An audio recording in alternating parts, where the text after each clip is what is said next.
오늘 예배 참석하신 여러분 모두에게 주님의 크신 사랑과 특별히 위로하심과 그 다음에 새 생명 주시는 그 놀라운 주님의 손길의 만지심이 함께 하시길 축원을 드립니다. 자, 우리가 지난주 중에 시편을 이제 읽어가고 있습니다. 욥기 끝내고 시편을 읽어가고 있는데 시편을 읽을 때마다 하나님의 말씀이 살아있음을 다시 한번 느낍니다. 그 말씀이 얼마나 귀하고 은혜가 넘치는지 여러분도 아마 공감하실 겁니다. 여러분도 시편을 읽어가시는 동안 주 성령께서 여러분의 마음을 만지시고 여러분의 문제가 해결되는 그런 은혜가 있기를 간절히 축원을 드립니다. 지난주 제가 설교 말씀을 드리면서 욥이 그 말년에 주님, 내가 제 눈으로 주님을 배웠습니다 하는 그 고백을 했다 그랬습니다. 욥이 받은 축복 중에 그 가장 귀한 축복이 바로 하나님을 자신의 눈으로 볼 수 있게 되었다는 그 고백이 가장 큰 축복이라고 말씀드렸습니다. 자, 근데 다윗도 같은 고백을 하고 있더라고요. 놀랍죠? 우리가 이런 이야기를 해서 성경 말씀에 이 말씀이 기록되게 하자고 약속한 것도 아닌데 저자가 다르고 시대가 다른데도 불구하고 믿음의 사람들은 똑같은 고백을 하고 있습니다. 뭐냐면 시편 4편 6절에 보면 주님, 우리에게 큰 복을 내려주십시오. 누가 우리에게 좋은 일을 보여줄 수 있을까 하여 불평하는 사람이 많이 있습니다. 그러나 주님, 주님의 환한 얼굴을 우리에게 비춰주십시오. 이렇게 말합니다. 주님, 우리에게 큰 복을 비춰주십시오. 그래 놓고 주님, 환한 얼굴을 제게 비춰달라고 그렇게 고백하고 있는 겁니다. 하나님을 보는 것이 복의 시작이요, 복의 완성이라는 것을 우리가 말씀하고 있는 겁니다. 여러분, 살면서 여러분 가족의 얼굴에게, 여러분 삶에, 여러분이 함께 일하는 주변의 많은 사람을 통하여 하나님이 저곳에 있구나, 하나님이 이 사람 가운데 있구나 하는 하나님을 볼 수 있는 복을 누리실 수 있기를 간절히 축원합니다. 내 남편의 얼굴에서, 내 아내의 얼굴에서, 우리 자식들의 얼굴에서, 우리 부모의 얼굴에서 하나님이 보여지는 사람, 그 사람이 최고의 축복을 받은 사람임을 감사하실 수 있기를 축원합니다. 여러분, 우리가 세상을 살아가기에 근심과 걱정, 염려들이 끊일 날이 없습니다. 쉴 새 없이 파도처럼 몰려옵니다. 하지만 주님의 얼굴을 보는 사람, 그 사람에게는 하나님의 위로와 평안이 넘치게 되기 때문에 그렇습니다. 오늘 예배하는 이 자리에 주님이 임재하셨습니다. 하나님께서 여러분 곁에 앉아 계시고 여러분의 마음을 꿰뚫어 보고 계십니다. 여러분의 부족함과 근심, 걱정과 염려, 그리고 여러분이 연약한 부분을 하나님이 보시고 어루만져 주심을 여러분 믿으시길 축원합니다. 시편 11편 14절에 11편 4절에 주님께서 그 성전에 계신다. 주님은 그의 하늘 보좌에 앉아 계신다. 주님은 그의 눈으로 사람을 살피시고 당신의 눈동자로 우리를 꿰뚫어 보신다고 그렇게 말씀하고 계십니다. 시편의 말씀이 한 구절 한 구절이 우리 삶에 큰 빛이 됨을 고백하지 않을 수가 없습니다. 연약함도 부족함도 감당할 수 없는 일을 만날 때에도 혼자 아파하는 모습도 주님께서 전부 보셨다는 말씀입니다. 이제 하늘의 것으로 풀고 허락하시고 채우시고 하나님께서 우리 속에 평안을 부어주시겠다고 약속하신 말씀입니다. 여러분, 연약하기에 부족하기에 혼자 아파했기에 우리는 하나님의 복을 더 깊게 더 완전하게 누릴 수 있게 됨을 감사하실 수 있기를 간절히 축원합니다. 시편 23편 우리가 오늘 읽은 본문의 말씀입니다. 이 말씀이 정말 살아있어서 우리의 관절과 혼과 영을 쪼갭니다. 특별히 오늘 본문 중에 6절을 먼저 봅니다. 진실로 주의 선하심과 인자하심이 내가 사는 날 동안 나를 따르리니 나는 주님의 집으로 돌아가 영원히 그곳에서 살겠습니다. 이렇게 고백합니다. 자, 선하심, 주님의 선하심과 인자하심 그런데 주님의 선하심은 토부란 단어입니다. 하나님이 천지 창조하시고 나서 아담과 하와까지 다 만드시고 나서 온 창조 만물을 보시고 좋았더라 그랬습니다. 첫째 날, 둘째 날, 그리고 마지막 아담과 하와를 만드실 때까지 매일마다 하나님이 참 좋다, 야 보기 좋다, 너무 좋다, 기분 좋다.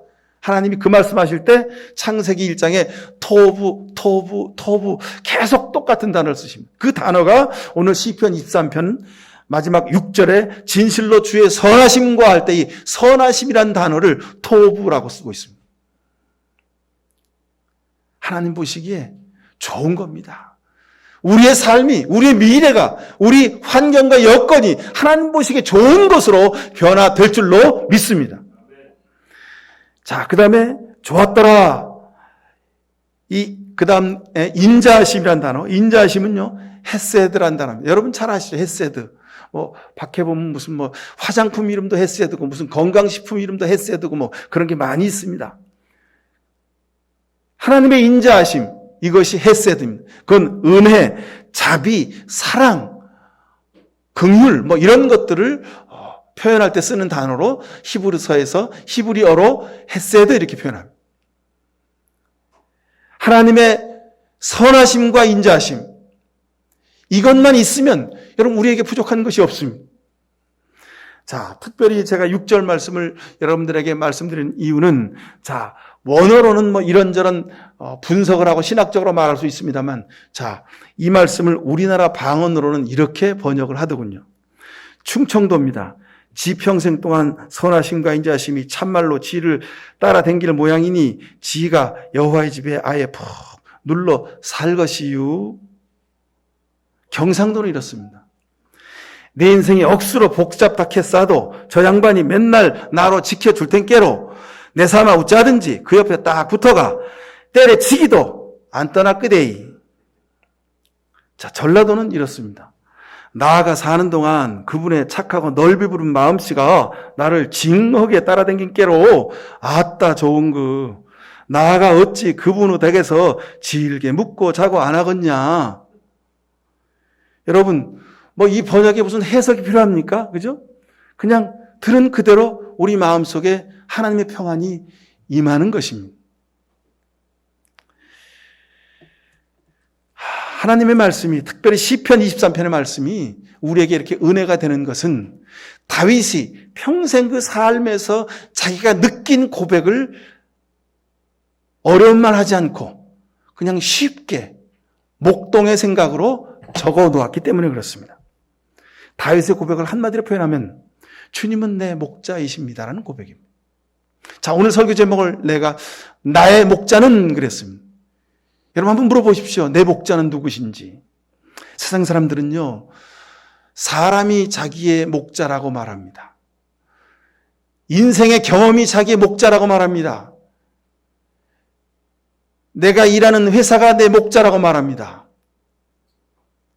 물질이 내 목자라고 말합니다. 근데 다윗은 내 목자는 주님이시라고 고백하는 겁니다. 수만 번을 되뇌어도 부족합니다. 여러분, 하나님이 여러분의 목자이심을 믿으시길 축원합니다. 여러분, 이 고백이 우리를 살리고 우리를 새롭게 하고 우리를 하늘 보리다까지 인도해 주실 것입니다. 주님이 내 목자다. 이 말씀이 성립되기 위해서는 전제 조건이 있습니다. 주님이 목자이시다 이 말은요, 곧 반대로 얘기하면 내가 양이란 뜻입니다. 우리 모두는 예수님 앞에서, 하나님 앞에서 양이란 뜻입니다. 예수님이 우리의 목자이시다 이 말은 내가 예수님의 양이란 뜻입니다. 자, 우리 교회 이름이 목양교회죠. 예수님이 목자이시고 우리가 양입니다라는 고백이 우리 교회 이름 속에 있습니다. 우리가 양이기에 하나님이 우리를 끝까지 보살피시는 목자가 되신다는 고백이 우리 교회 이름 속에 들어있는 것입니다. 여러분, 주님이 우리의 목자이십니다. 나는 양이다. 이 말씀의 첫 번째 은혜입니다. 하나님 앞에서 내가 양임을 반드시 고백하고 잊지 않고 깨닫고 사는 사람, 이 사람이 목자의 보호와 목자의 인도하심을 누리게 되는 것입니다. 여러분 한번 앞에 그 화면을 한번 좀 보시죠. 자, 양이라는 글자를 제가 전에도 여러분 보여드린 적이 있는데 한번 보시기 바랍니다. 양이라는 글자는 여러분, 양이라는 글자가 여러 가지 많이 나와 있는데 의, 미 또는 선 이런 글자 속에 양이라는 글자가 다 들어있습니다. 여러분 양이라는 글자를 한번 써보세요. 위에 풀초가 있고 근데 이게 양의 뿔을 의미합니다. 그리고 밑에 짝대기 세 개는 양이 이렇게 털이 북실북실한 것을 의미하죠. 그래서 양이라는 글자가 상형 문자로 우리 한자로 그렇게 쓰여집니다.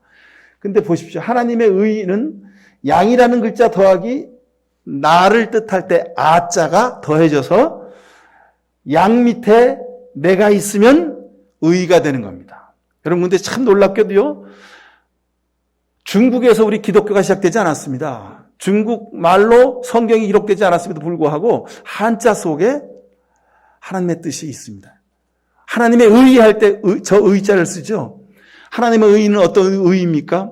바로 양인 우리 밑에 내가 있다는 말. 하나님이 우리 밑에 계시다는 겁니다. 하나님 왜 우리 밑에 계십니까? 우리를 보호하시고 인도하시고 지켜주시기 위해서 계시다는 뜻입니다. 이것이 하나님의 의입니다. 예수님의 십자가가 하나님의 의의 상징이죠. 예수님이 왜 십자가 지셨습니까? 양인 우리를 살리시려고, 우리 밑에 계시려고 예수님이 십자가 지신 것입니다. 이것이 하나님의 의입니다. 자, 또 보십시오. 아름다운 밑자도 보십시오. 양자 더하기 대자이죠. 양이 많이 모여 있으니 아름답다는 것입니다. 양이 어디에 많이 모여 있습니까? 목자 곁에 모여 있는 겁니다. 목자 곁에 모여 있어야 아름다운 것입니다. 내가 하나님 곁에 있어야 아름다운 것입니다. 자, 또 선자도 보십시오. 양자하고 풀조자하고 입구자가 붙어서 아름다울 선이 되었습니다. 양이 풀에 입을 대고 풀을 뜯어먹으면 그게 아름다울 선자라는 겁니다. 이게 무슨 얘기입니까? 자, 우리가 먹어야 될 풀이 무슨 풀입니까? 하나님 말씀의 풀. 영원하신 하나님의 언약의 풀. 하나님의 말씀을 먹는 것, 그것이 아름답다 이렇게 말씀하고 있습니다. 자, 이건 뭐 어디 책에 나오는 이야기도 아니고 누가 주장하는 이야기도 아닙니다. 그냥 제가 한자를 보니까, 성경 말씀을 보고 한자를 보니까 이렇게 연결되어서 제가 여러분에게 말씀드리는 겁니다. 하나님의 의도, 믿음으로 사는 우리가 세상에서 아름답게 사는 것도, 그리고 하나님이 우리를 선하심과, 오늘 성경 본문 6절에 나오는 선하심이란 말씀의 그 뜻이 바로 이런 뜻이 담겨져 있습니다. 자, 이 말씀은 아시아 대륙 초원에서 양을 치던 몽골 유목민의 정서가 상용 문자 속에 녹아들어서 이제 한자 속에 들어와 있게 되었고, 그리고 또한 그 성경에 나오는 우리 팔레스타인 지방에 살던, 중동 지방에 살던, 목축을 하던 우리 히브리 백성들의 삶의 경험이 이 속에 다 녹아든 말씀입니다. 자, 양에 대해서는 우리가 또 하나 더 생각할 게 있습니다. 양은 순합니다. 깨끗합니다. 순결함의 의미가 있습니다. 또한 모든 것을 다 바친다. 희생의 의미가 있습니다. 여러분, 우리 한국에서는 소는 하여간 태어나서 죽을 때까지 모든 것을 다 사람을 위해서 바친다 그랬죠. 양도 마찬가지예요. 양도 태어나서 죽을 때까지 모든 것을 다 사람을 위해서 다 주고 가는 그런 아주 희생의 의미가 많은 동물입니다. 근데 또 하나의 다른 의미가 있습니다. 양은 시력이 매우 안 좋습니다. 그래서 바로 자기 눈앞에, 자기 발밑에 있는 풀밖에 보지 못합니다. 양은 고집이 굉장히 셉니다. 그래서 한번 방향을 정하면 늘 그 길로만 그냥 갑니다. 이기적이기 때문에 자기만 합니다. 옆에 있는 사람이 누가 뭐 어떻게 되는지 상관없이요, 추우면 그냥 막 모여듭니다. 그래가지고 양이 100마리, 200마리 있을 땐 괜찮은데 수천 마리가 있으면요, 가운데 있는 양은 깔려서 죽습니다. 새벽에 이슬이 내리고 기온이 떨어지잖아요, 광야에서. 그럼 양 수천 마리가 한 곳에 막 가운데로 막 모여요. 추우니까 서로 모여서 추위를 좀 이겨보려고. 근데 어떻게 됩니까? 가운데 있는 양이 깔려 죽는 거예요. 그래서 성경에 양 속에 뭐가 있다고요? 염소가 있다는 거예요. 왜 그럴까요? 염소가 괜히 들어온 게 아니라 목자가 양을 키우는데 같이 염소도 몇 마리 키우는 거예요. 그래서 염소가 그 가운데 껴있으면 어떻게 됩니까? 염소가 막 힘든 거예요. 숨을 못 쉬는 거예요. 그러니까 염소가 양보다 뿔이 조금 더 큽니다. 염소가 받는 거예요. 힘드니까, 야, 나 자꾸 밀치지 마. 그러고 가운데 가지고 양들 사이에서 염소가 뿔로 막 받는 거예요. 그럼 어떻게 돼요? 양이 받치니까, 아프니까 이게 흩어지는 거예요. 그래서 압사하지 않게 한다는 겁니다. 양이 좀 미련합니다. 그래서 성경에 양과 염소를 예수님이 구별하신다, 그런 비유를 말씀하시는데, 목자가 양들 사이에 염소를 몇 마리 섞어서 키우는 것. 왜요? 양을 살리기 위해서. 압사하지 않기 위해서. 양이 눈이 시력이 안 좋다 그랬죠. 자, 풀을 뜯고 가다 보면요, 막 풀만 먹고 자기 앞만 보고 막 가는 거예요. 가다 보면 어디까지 갑니까? 광야에 보면요, 이렇게 바위산들이 많이 있습니다. 그 바위산 끝까지 막 올라가는 거예요. 풀을 찾아서. 어떻게 됩니까? 낭떠러지까지 가는 겁니다. 그리고 낭떠러지 앞에서도 자기가 낭떠러지 서 있는지 몰라요. 왜요? 시력이 안 좋으니까 앞이 안 보이는 거예요. 그래서 여기 풀이 없네. 풀을 찾다가 가다가 낭떠러지 끝에서 그냥 발을 헛디뎌서 떨어져서 죽고 맙니다. 그렇게 죽은 양들을 많이 볼 수 있더라고요. 이때 목자가 미리 알고 긴 목자가 든 작대기가 여러분 끝에가 이렇게 이게 동그랗게 굽어져 있습니다. 그거 멋있게 보이라고 이렇게 목자가 이렇게 딱 지팡이 짚기 좁으라고 한 게 아니라 긴 장대 막대기 끝에가 이렇게 구부러진 이유는 그 구부러진 것으로 길게 해가지고 절벽 끝에 서 있는 낭떠러지에 서 있는 양의 목에다 탁 거는 거예요. 걸어갖고 탁 제끼는 거예요. 그러면 양이 나중내하면서 자빠지겠죠. 나중내하면서 자빠지지만 어떻게 됩니까? 떨어져 죽는 것은 방지가 되는 겁니다. 내가 사망의 음침한 골짜기로 다닐지라도 주의 지팡이와 막대기가 나를 보살피시고 살려주신다는 이 고백이 바로 여기에서 비롯한 것입니다. 그래서 내게 두려움이 없다는 겁니다. 나는 낭떠러지에 떨어져 죽을 일이 없다는 겁니다. 양은 목자가 인도하는 대로 가야지 삽니다. 바로 이것이 순종입니다. 양은 목자가 절대적으로 필요합니다. 왜요? 자기가 가야 할 길을 모르기 때문에 그렇습니다. 어디에 풀이 있는지 모르기 때문에 그렇습니다.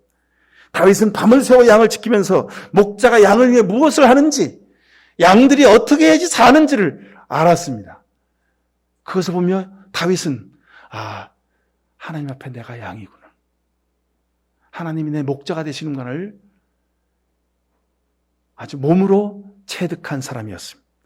그래서 오늘 시편 23편에 주의 지팡이와 막대기가 나를 안위하시나이다. 나를 보호하십니다라고 고백하고 있는 것입니다. 여러분, 살다가 힘들고 어려운 일, 슬픔과 좌절과 근심, 걱정, 염려 가운데 있거들랑 여러분, 주님의 지팡이가 나를 보호하시고 인도하실 때가 되었음을 알고 감사하실 수 있기를 축원을 드립니다. 자, 요한복음 10장 14절에 보면 나는 선한 목자라 나는 내 양을 알고 양도 나를 아는 것 이렇게 말씀하십니다. 15절에 아버지께서 나를 아시고 내가 아버지를 아는 것과 같다고 말씀하셨습니다. 나는 양을 위하여 목숨을 버리노라 그랬습니다. 낭떠러지에서 죽을 형편 가운데 있는 우리를 살리기 위하여 목자이신 예수님이 십자가 지셨음을 여러분 깨달아 하실 수 있길 축원합니다. 요한복음 1장 29절에 보라 세상 죄를 지고 하는 어린 양이로다. 세례 요한이 예수님을 보며 말씀했습니다. 이 말씀이 바로 이런 뜻입니다. 다윗은 목동으로 지내면서 내가 하나님 앞에 양임을 알았습니다. 여러분, 우리도 세상 살면서 우리의 필요를 채우시는 하나님, 우리의 갈 길을 미리 알고 계시는 하나님, 우리가 어디로 가야 삶의 평안을 누릴 수 있지를 아는 하나님, 그 하나님이 우리의 목자이심을 여러분 꼭 고백하실 수 있길 바랍니다. 본문 시편 23편을 다시 봅니다. 여호와는 나의 목자시니 내가 부족함이 없으리로다. 그가 나를 푸른 풀밭에 누이시고 쉴 만한 물가로 인도하신다. 그가 나를 푸른 풀밭에 누우시고 쉴 만한 물가로 인도하신다. 나에게 다시 새 힘을 주시고 당신의 이름을 위하여 바른 길로 나를 인도하신다 그랬습니다. 자, 오늘 본문의 두 번째 은혜는 목자이신 주님께서 우리를 푸른 풀밭과 쉴 만한 물가로 인도하신다는 뜻입니다. 광야에서 풀밭은 귀합니다. 황량한 모래와 돌무더기들이 가득한 곳이 바로 광야입니다. 광야에서 풀밭은 아무 데나 없습니다. 하지만 목자는 푸른 풀밭이 어디 있는지를, 쉴 만한 물가가 어디 있는지를, 양들이 목마를 때 물을 어디서 마셔야 하는지를 목자는 잘 알고 있습니다. 다윗의 고백은 바로 우리의 삶과 직접 연관되어 있습니다. 여러분, 우리가 무엇을 먹어야 할지, 무엇을 입어야 할지, 어떤 데서 살아야 할지를 하나님이 아신다는 겁니다. 우리의 의식주, 우리 육신의 의식주, 우리 영의 의식주, 하나님이 목자신 하나님이 아신다는 겁니다. 근데 우리는 살다가 그런 말을 할 때가 있습니다. 그래서 내가 이만큼 노력해서 참 이만큼 먹고 살게 됐으니 참 나도 능력이 괜찮지? 뭐 그런 생각을 할 때가 있습니다.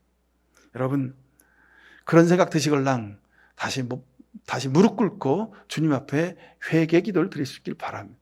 여러분, 내가 지금까지 건강하게 산 것, 내가 먹고 살 수 있었던 것, 가정을 이루고 살 수 있었던 것, 내 자녀들이 이만큼 건강하게 자랄 수 있었던 것, 세상에서 사랑구실하고 살 수 있었던 것, 믿음으로 살 수 있었던 것, 여러분 이것은 목자이신 하나님의 손길 덕분임을 잊지 마실 수 있기를 간절히 바랍니다. 저는 이 말씀 읽을 때마다 늘 새록새록 다시 새롭습니다. 시편 18편에 다윗이 이렇게 고백하죠. 나의 힘이신 여호와여, 내가 주님을 사랑합니다. 주님은 나의 반석, 나의 요새, 나를 건지시고 나를 피할 바위가 되시고 나의 방패가 되시고 나의 구원의 뿔이 되시고 나의 산성이시라고 고백합니다. 다윗이 이렇게 고백할 수 있었던 이유는 바로 하나님이 내 목자이심을 깨달아 알았기 때문에 그런 것입니다. 먹는 것도 입는 것도 일하는 것도 내가 지금까지 살 수 있었던 것도 전부가 하나님의 은혜가 아니고는 불가능한 것이었습니다. 여러분 얼마나 많은 수고를 하며 살아왔습니까? 모든 사람이 힘들고 피곤한 시대를 삽니다. 여러분 쉬셔야 합니다. 쉼이 필요합니다. 목자이신 주님이 우리의 상태를 아십니다. 내 몸이 어디가 아픈지를 아십니다. 내 마음이 얼마나 힘들고 어려운지를 하나님이 나보다 더 잘 알고 계십니다. 2절에 그래서 나를 푸른 풀밭에 누이시고 쉴 만한 물가로 인도하신다 이렇게 말씀하고 있습니다. 하나님이 내 목자가 되시니 예수님이 내 목자가 되시니 내게 부족함이 없다. 그래놓고 그 밑에 내게 살 집도 주시고 내가 일할 직장도 주시고 내가 기도한 대로 하나님이 다 응답해 주셨다. 그렇게 적지 않고 2절에 딱 나오는 말씀이 가장 먼저 나오는 말씀이 그가 나를 푸른 초장에 누이시며 쉴만한 물가로 인도하신다. 이렇게 말씀하신 이유가 여기 있습니다. 여러분. 그럼 주님 앞에서 쉬실 수 있길 바랍니다. 기도하며 쉬시고 말씀 읽어가며 쉬시고 그리고 찬양하며 주님 앞에 쉬십시오. 여러분 세상에 우리가 푸른 풀밭 쉴 만한 물가가 어디 있습니까? 여러분 어디 좋은데 맛집도 구경할 좋은 것도 우리가 핸드폰 탁 눌러서 탁탁탁탁 터치하면 내가 서 있는 그 자리 반경 5km 이내 10km 이내에 이런 맛있는 집이 있고 이런 구경할 좋은 거리가 있다고 다 안내해 줍니다. 그런데 여러분 세상에 정말 푸른 풀밭 쉴 만한 물가가 있습니까? 여러분 제가 여러분들에게 여쭤볼게요. 한번 배고픈 게 먼저일까요? 잠자는 게 먼저일까요? 여러분 배고파 본 사람 그리고 밤을 새워 몇 날 며칠을 밤새워 일해 보신 분들은 아실 겁니다. 제가 경험해 본 바로는 먹는 것도요 일주일 그냥 물만 먹고 견딜 수 있습니다. 안 먹고 며칠 지날 수 있습니다. 배고파도 참고 견딜 수 있습니다. 그런데 잠은요 이틀만 딱 48시간만 안 자면요 그 다음날 3일째, 사흘째 되는 날 그날은요 사람이 눈을 떠도 앞이 보이지 않고요 귀로도 소리가 잘 들리지 않고요 내가 걸어도 그냥 비몽사몽간에 걷게 됩니다. 군대에서 훈련하는데요 그래가지고 우리 부대가 저기 강원도 춘천 8호 있는데 8호 옆에 산 밑에 이렇게 호수를 옆에서 보고 산 밑에 없는 길을 이렇게 쭉 걸어가는 거 밤에 그것도 근데 이틀 동안 잠을 안 잤으니 어떻게 견딜 수가 없는 거예요. 그래갖고 배낭이 막 25kg 되는데 그걸 메고 그 산길을 막 걸어가다가 그냥 물속으로 풍덩풍덩 빠지는 거예요. 왜요? 걸어가다가 그냥 조는 거예요. 픽픽 쓰러져요 막. 저도 그런 경험을 했습니다. 그러니까 너무 졸려가지고 이렇게 행군을 하는데 그러니까 저 멀찌감치 나무가 어스름 보여요. 그럼 그 나무를 딱 방향 잡고 그리고 한 10걸음 20걸음 걷는 동안 눈을 감고 걷는 거예요. 너무 졸려가지고 20걸음 걷는 동안 눈을 탁 감고 자는 거예요. 너무 졸려가지고. 근데 어떻게 됩니까? 20걸음 걷는 동안 눈을 안 뜨면 어떻게 되죠? 가서 머리를 박는 거죠. 뭐 그 나무에다가. 아니면 또랑에 처박히든지. 여러분 먹는 것보다 자는 게 더 우선합니다. 다윗은 이걸 알았습니다. 다윗은 이걸 알아서요, 몇 날 며칠을 밤을 새워가며 양을 지키던 목동 생활을 해본 다윗은 이걸 아는 겁니다. 그래서 피곤하고 힘든 것이 얼마나, 잠자지 못하는 것이 얼마나 힘든 것인지를 알았기에 여호와는 나의 목자시니 내게 부족함이 없도다. 그래놓고 2절에 그가 나를 푸른 폴밭에 누이시고 쉴만한 물가로 인도하신다고 고백하고 있는 것입니다. 그럼 세상에서 사람 때문에 얼마나 힘들고 마음고생 하셨습니까? 일하느라고 되지도 않는 일을, 이게 어떻게 되지도 않는 일을 하라고 시킵니다. 그 일을 시키는데 꼭 5시 반, 6시 퇴근하려고 딱 일어서려고 그러면 위에 부장이, 팀장이 서류를 탁 던지고 이거 좀 봐봐. 어떻게 내일 아침까지 되겠어? 야근하라는 거죠. 밤새 집에 갖고 가서 일을 해놓으라는 겁니다. 그런 악랄한 상사들 많이 있죠, 여러분. 여러분 혹시 여러분들이 그런 사람 아닌지 모르겠습니다.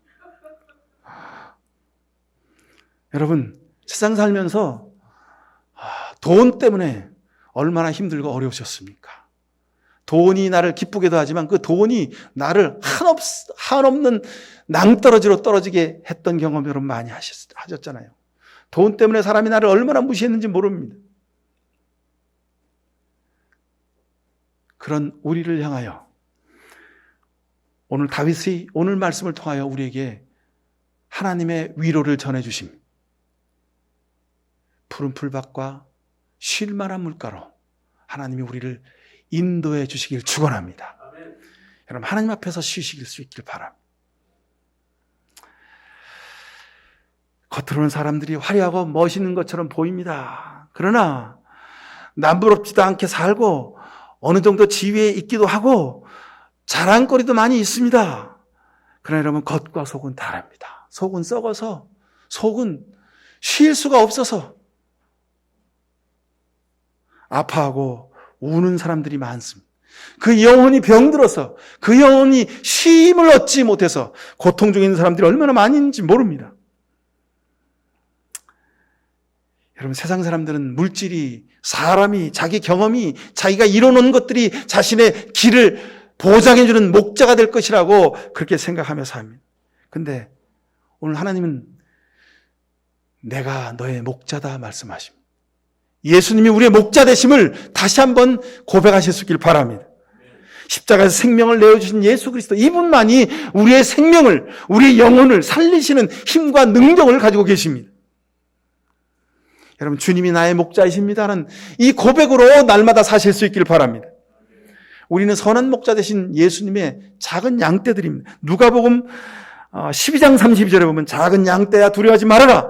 너희 아버지께서 그의 나라를 너에게 주시기를 기뻐하신다 그랬습니다.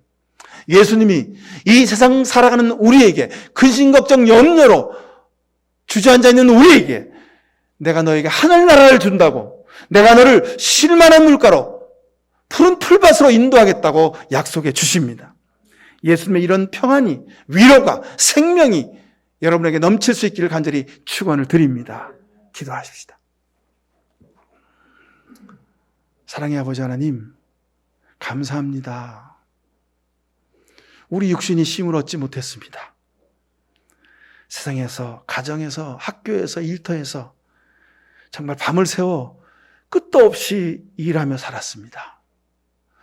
또 우리 마음이 참으로 힘들고 어렵습니다. 육신이 연약해서, 마음이 아파서, 괴롭고 힘들어서, 근심 걱정 염려가 우리 마음을 짓눌러서 아버지 우리가 진정으로 쉼을 얻지 못합니다. 이런 우리에게 주님이 목자가 되심을 감사합니다. 목자 되신 예수님이 우리를 푸른 풀밭과 쉴 만한 물가로 인도하여 주시니 감사합니다. 말씀 읽고 기도하고 찬양할 때마다 우리가 주님 십자가 밑에 편하게 앉아서 누워서 쉼을 얻게 하심을 감사드립니다. 주님의 보혈의 피로 우리 모든 근심 걱정 염려를 다 씻어주시고 주님 이 세상 살 때에 주님이 공급하여 주시는 평안으로, 능력으로, 용기로 승리하게 도와주시옵소서. 우리 육신을 강건하게 붙들어 주시고 우리 모든 문제를 해결해 주시는 예수 그리스도 이름으로 기도하옵나이다. 아멘. 예수님이 우리의 목자 되심을 감사합니다. 예수님이 걸어가신 그 뒤를 쫓아서 십자가를 지고 주님을 따라 살겠습니다.